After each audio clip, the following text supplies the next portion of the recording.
Hey, we're doing another fun episode today. I'm so excited that we have so many authors coming in the program and I get to share such great stories with you. This is absolutely a selfish endeavor. Why do I bring Indie Reads Aloud to you every week, twice a week? Because I love it when people read me stories out loud. So you're welcome. Today we've got D.A. Reed, I know her as Deborah, coming back to read to us yet again. This is her third time on the program, and I'm so excited to have her back. Um, we're going to shift gears a little bit today, right, Deborah? Moving into some of your more adult work away from Yep. the YA stuff, right? Yep. Awesome. Um, I need to tell everybody, first of all, what an amazing author you are. You are one of my all-time favorites. I'm so glad that we got to be friends. Me And I'm too. so glad that I get to know when you have new books coming out. Because it would be really sad if I didn't get to read you. Aw, It was so much fun. that's like one of the best compliments ever. Oh my gosh, it's so much fun. You know what I love the most is I get to be a fan when I do this program.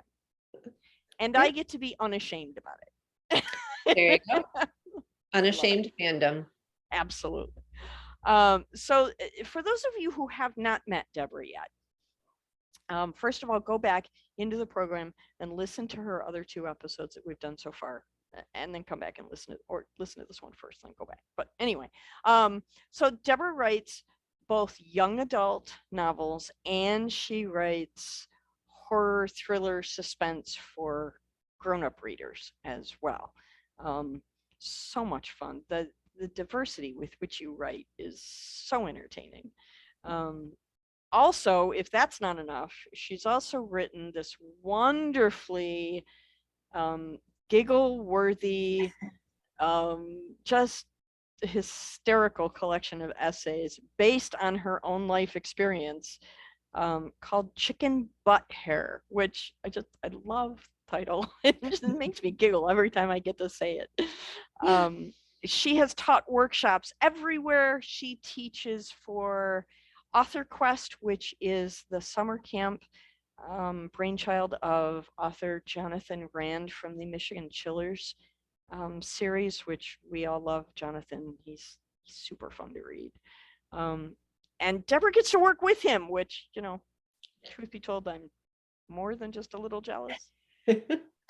Just more than a It's little. pretty awesome. And then on top of all that, she's been to the other side of the world teaching creative writing also in the United Arab Emirates, which is, wow, that's so cool. She's won so many awards. There's a whole list of them in the show notes. Go check those out. So much fun. She's won the hearts of so many great readers, and with good reason. Today, Deborah's going to be reading from a newer release, just came out in 2022, and this is Three Thrilling Tales, One Killer Book, which I love this title. That's fabulous. You could thank Johnathan Rand for that, actually. Oh, really? Thank you, Johnathan. We Yes, appreciate I that. was struggling with what to call it, and he actually came up with that. That's spectacular.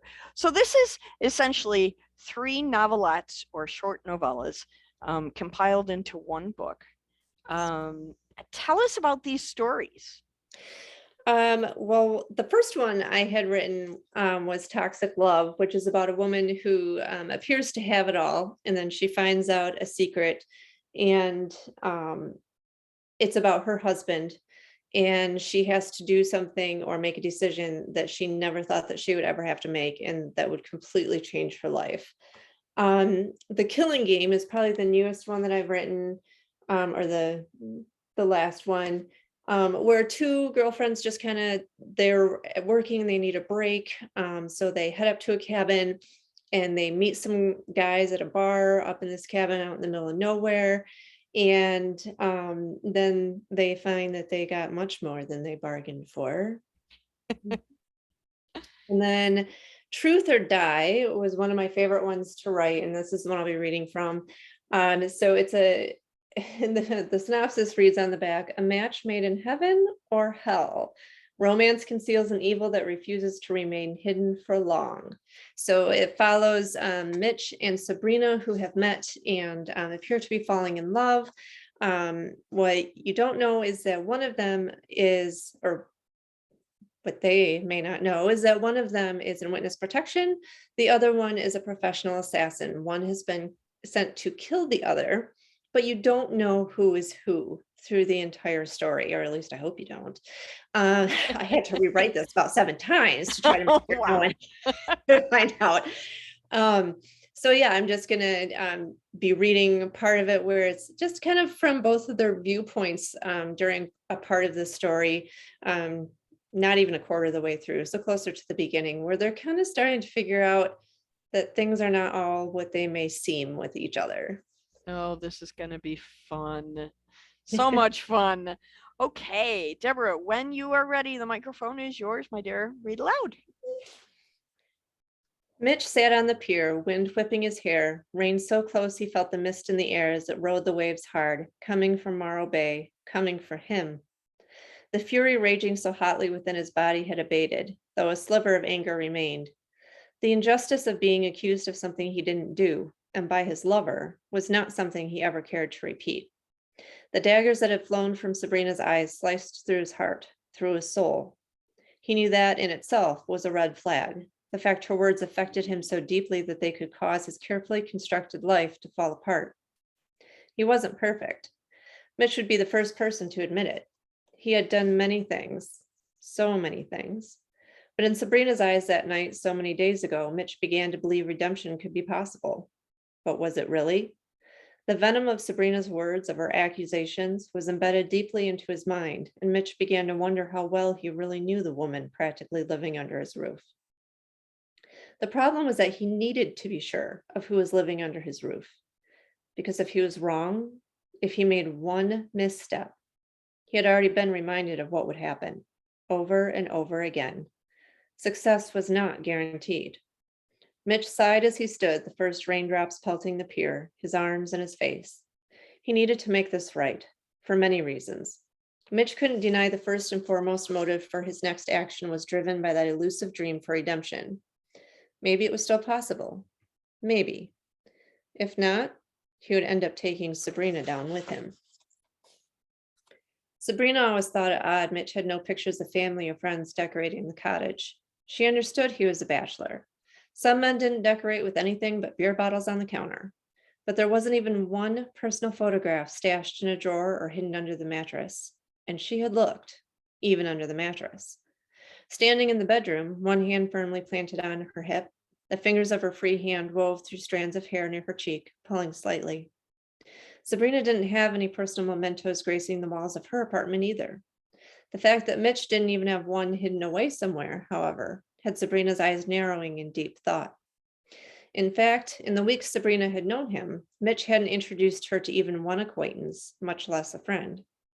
The night they met, Mitch had talked about his parents, about being a farm boy from Iowa. He certainly had the knowledge to back up his claims of being raised on a farm, so Sabrina didn't think much of it. But when Sabrina did her own private research into Mitch's background, the problem came when she looked up the name of a friend he mentioned. Arthur Mackey, an old high school friend, supposedly owned a feed store named Grains Plus in Little Fleming, Iowa.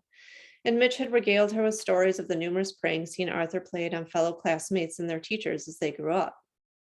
However, when Sabrina searched for the name Arthur Mackey and Grains Plus in Fleming, Iowa, nothing turned up. Mitch had lied. The stories he told her were most likely true, but for some reason, Mitch felt the need to lie about the friend who joined him in his escapades during his high school years. Ultimately, that didn't matter, but the fact he lied about something so minimal helped prompt Sabrina's first search of the cottage. That and the other reason hanging over her head. Once again, her search proved fruitless. There was nothing out of the ordinary and certainly nothing incriminating in the small cottage. Could he be hiding something at another location? A storage unit, maybe?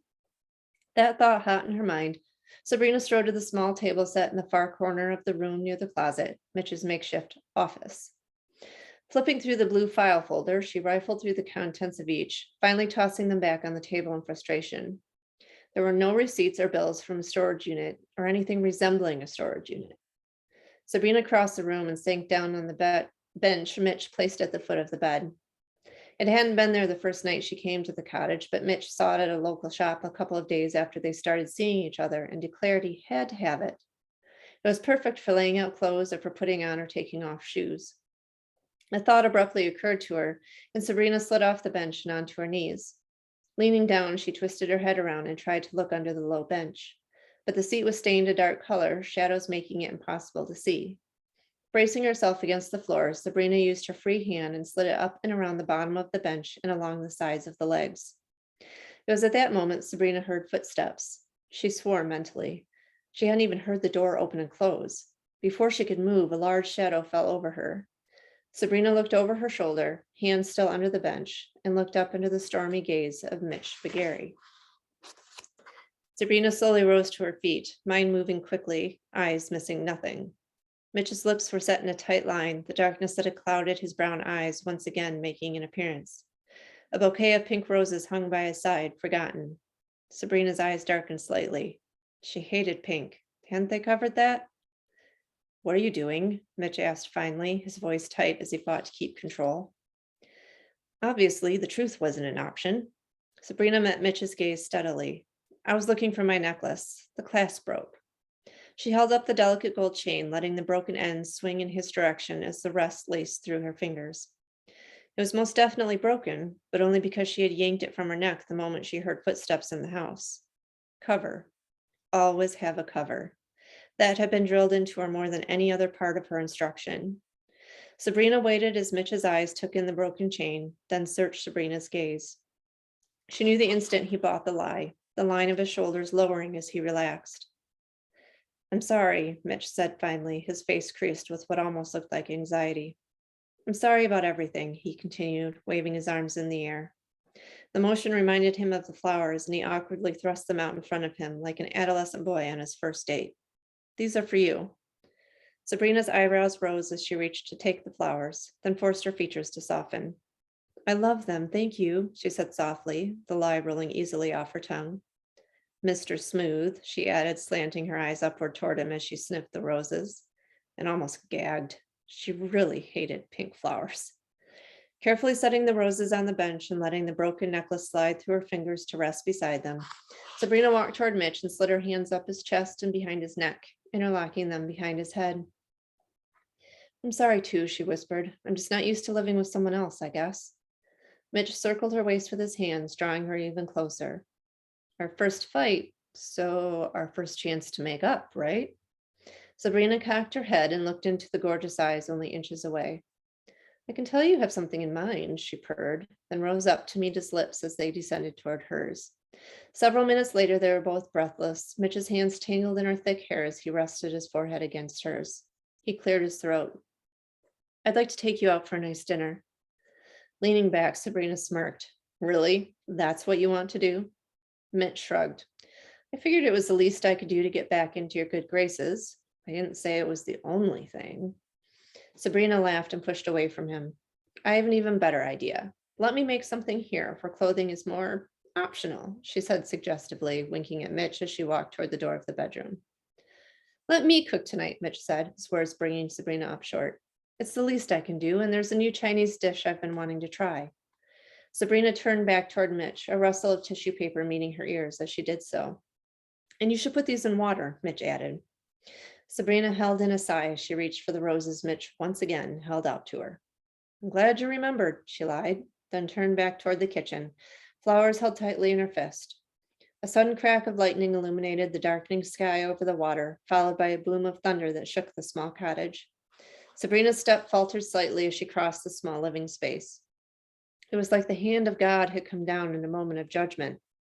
She shivered, suddenly cold, despite the heat sweeping through the cottage from the open patio door. Sabrina eyed the crashing surf and then forced herself to turn away as more thunder and lightning rent the air. Mitch began pulling ingredients and pans out of various cupboards, feeling unsettled for many reasons. Some he could put a finger on, others he couldn't. The rain pounding on the roof and almost continual cracks of thunder and bolts of lightning made conversation nearly impossible, even after he closed the patio door. So Mitch took the opportunity to try to think things through.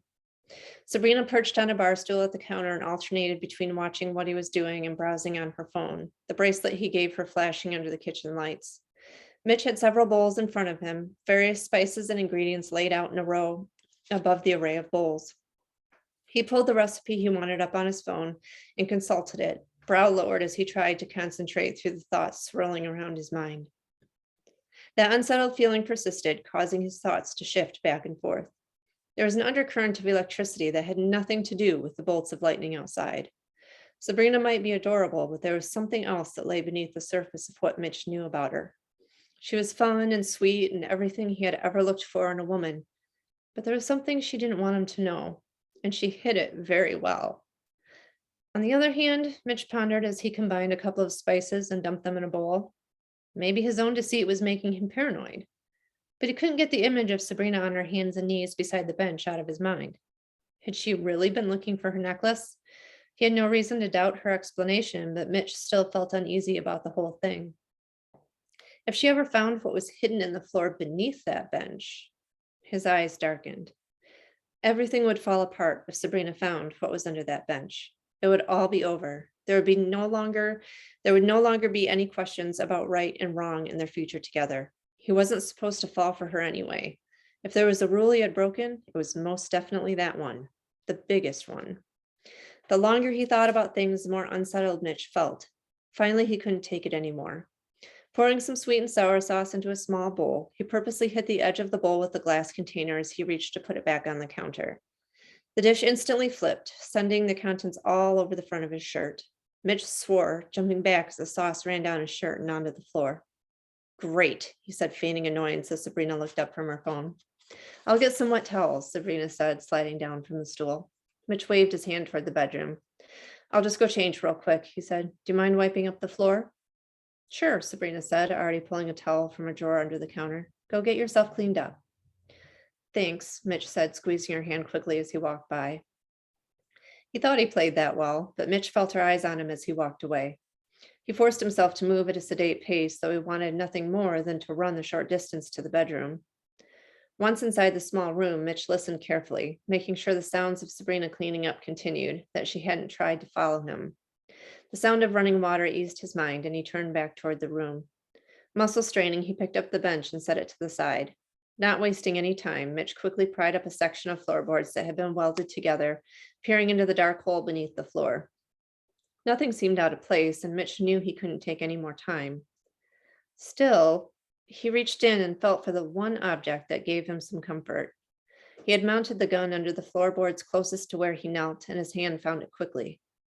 Touching the weapon made Mitch's insecurities fade, and he quickly straightened and replaced the section of floor, continuing to keep his ears tuned to the sounds of cooking in the kitchen.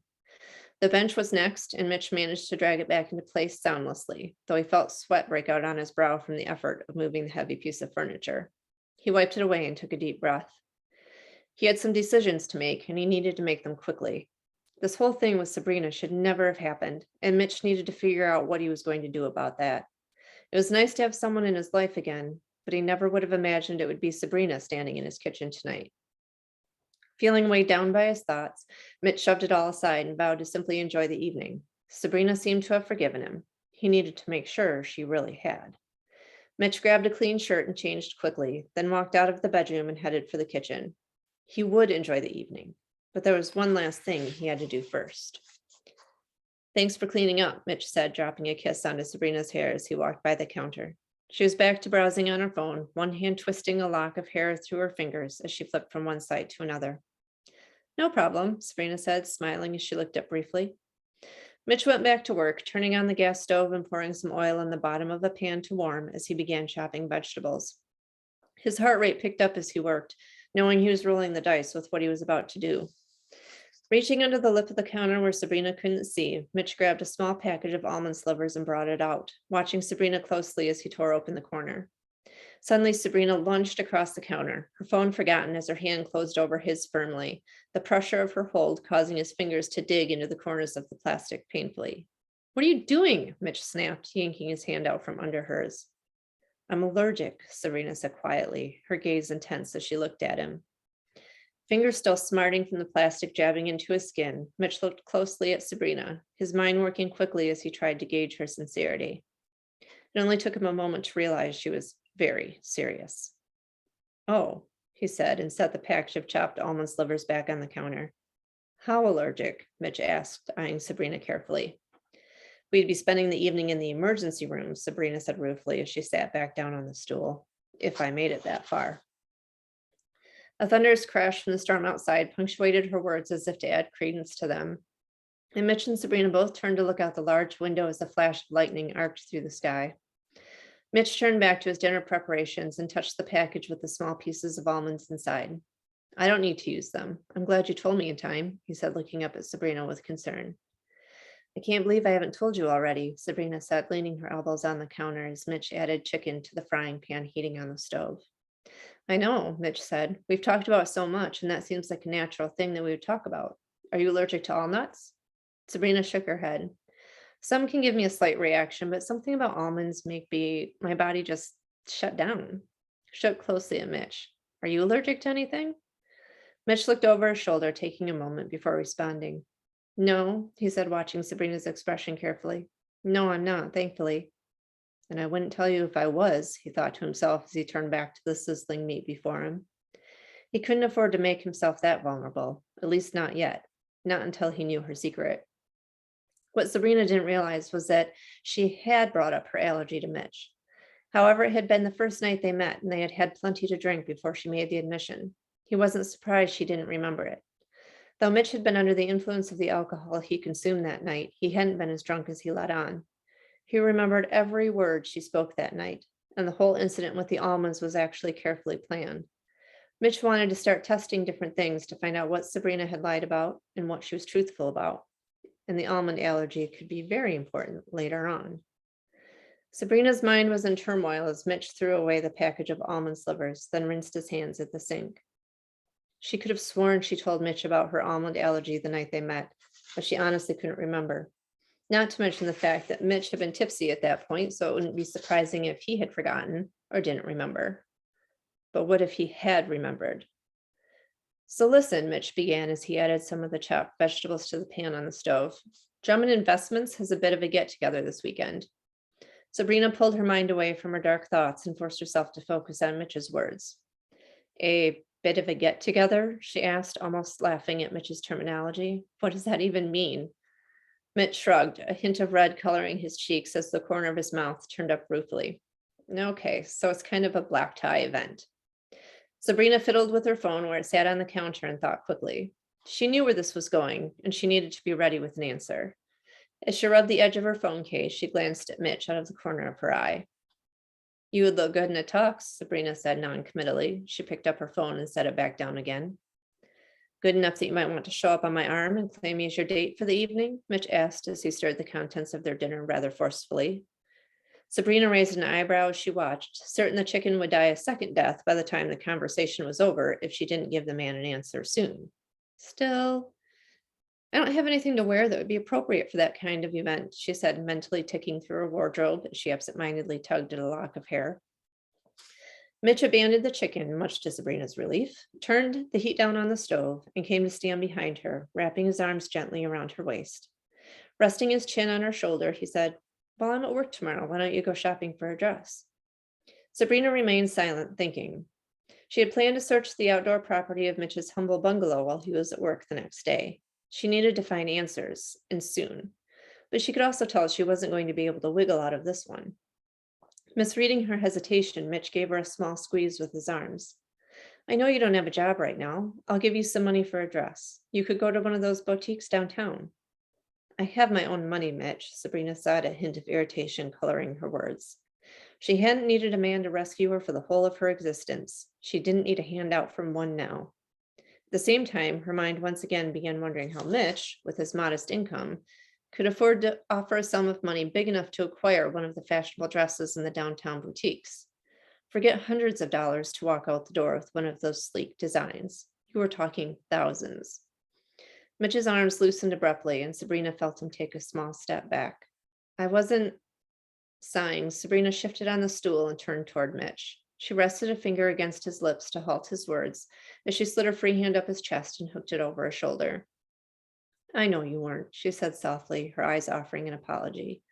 And I didn't mean to come across as rude when you offered me such a thoughtful gift. Sabrina watched Mitch's expression soften, felt his muscles relax under her hand. Thank you, she whispered and tilted her face up to press a kiss to his lips. But I can afford my own dress. And yes, she continued, smiling up in the handsome face leaning over her. I will find a dress tomorrow and be your date. Thank you for asking me. Sliding her arms down and around Mitch's waist, she hugged his athletic body to her and rested her head against his shoulder. She began to breathe a little easier as she felt his arms circle her waist. Staring blankly at the far wall, Sabrina's mind churned. This party meant she would be meeting Mitch's coworkers. She would be risking exposure simply by having her name linked with his. Curious minds could be a dangerous thing. I'm glad you're coming, Mitch said, leaning back to see her face. Sabrina had no choice but to lean back and accept his kiss. After a moment, she put a hand to his chest and gently pushed away, using dinner as her excuse. Giving Mitch a mild shove in the direction of the stove, Sabrina picked up her phone and pretended to peruse some more sites. However, her mind was not even slightly engaged by what was on the screen. She was nervous. Sabrina marveled at the thought. It had been a long time since she truly felt nervous about anything, but she definitely felt anxious about the party that would begin less than 48 hours from that very moment. She felt Mitch's arms once again circle her waist from behind and forced herself not to tense at his touch. His breath was warm on her neck as he nuzzled her hair. You would look great in blue, he said, dropping a kiss onto the bare skin next to the strap of her tank top. Forcing a laugh she didn't really feel, Sabrina gently shoved Mitch's head away, extricating herself from his grasp and sliding from the stool in one fluid move. Covering her edginess by grabbing a head of lettuce to chop for a salad, Sabrina bit her lower lip. She knew she would look good in blue. She always looked great in blue. Turning heads was something she was definitely good at, but catching people's eyes was the last thing on her agenda for this soiree. What she needed most was to blend in. Okay, so gonna buy this book. Yay! One of the best things I love about your thrillers is that they're so tight. Okay. When you write suspenseful stuff, I'm like just waiting to turn the next page and turn the next page. So thank you. Thank you very, very, very much. What was your favorite part about writing this collection? It's a little different than writing a novel because it's 3 in 1. So how did that work out for you? Well, the stories just came to me and I enjoyed writing each one, but I think my favorite part of each one was writing in a twist. Mm-hmm. There's always, well, I try to do that with all of my novels, but I really tried to kind of put a twist in there that you just weren't expecting in each one to kind of just make it a little more lively, a little more interesting. And that's like my favorite thing to do. You're very skilled at it. Well, thank you. You are very skilled at that. Thank you so much for coming out yet again. Yes. I love having you on the program. It's always so much fun when you're here. Yes, I love being on your program and I always have fun with you. Thank you so much. Have an awesome afternoon. You too.